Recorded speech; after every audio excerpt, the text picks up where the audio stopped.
Here with me now is President Trump's border czar, Tom Homan. Thank you so much for joining me this morning, sir. I do want to start with that ruling. The judge ordered the administration to stop making indiscriminate immigration arrests in the Los Angeles area and denying detainees right to legal counsel. She wrote that, quote, roving patrols without reasonable suspicion violate the Fourth Amendment to the Constitution, and denying access to lawyers violates the Fifth Amendment to the Constitution. Will the administration comply with this order? Look, we're going to litigate that order because I think the order's wrong. I mean, she's assuming that the officers don't have reasonable suspicion. You know, they don't need probable cause to briefly detain and question somebody. They just need reasonable suspicion, and that's based on many articulable facts. So unless she's in the officer's mind, I don't know how she can make that, decision that, well, they're not using reasonable suspicion. How does she know that? I mean, every officer has to, bring articulable facts to raise reasonable suspicion, and then they can briefly detain. Well, I don't know how she knows that, but I don't think any federal judge can dictate immigration policy. That's a matter for Congress and for the president, and I know the Department of Justice is going to litigate this. We want to take it to the appeals court. Let's talk about that reasonable suspicion and what it actually means on the ground when it comes to ICE detaining people. You said in an interview this week that reasonable suspicion can be based on, quote, the location, their occupation, their physical appearance, their actions. What about an individual's physical appearance would give immigration agents, quote, reasonable suspicion that they might be in the U.S. illegally?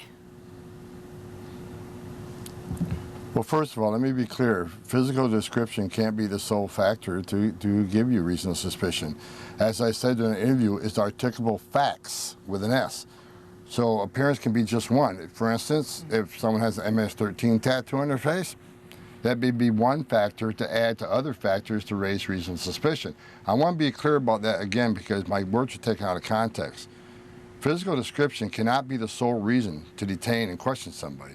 That can't be the sole reason to raise reasonable suspicion. It's a myriad of factors, and I could sit here for the next half hour and give you all the factors. So every officer, every situation is different. But I can tell you this: every ICE officer goes through Fourth Amendment training every 6 months and reminded what their authorities are for arrest, detention, and questioning.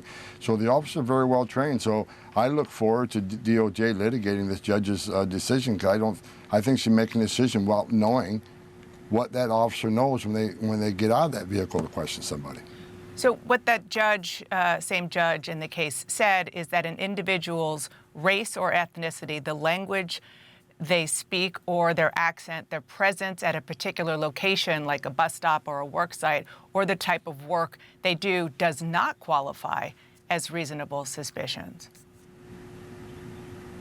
Well, like I said, these are factors that lead to reasonable suspicion. There's a myriad of factors. Every case is different. I'm not going to disagree with everything the judge has said because, a location alone shouldn't have reasonable suspicion. It's a combination of articulable facts that an officer determines before he detains somebody for a short period of time and questions them. So again, every case is different articulable facts for different people in different places. Yep. So. I look forward to litigation. I think we will win this on appeal. Okay, so obviously you're appealing, but until that happens, the administration will comply with the judge's order? The administration is never going to go against the judge's order. We'll litigate it, we'll win it, then we'll get back to doing what we're doing.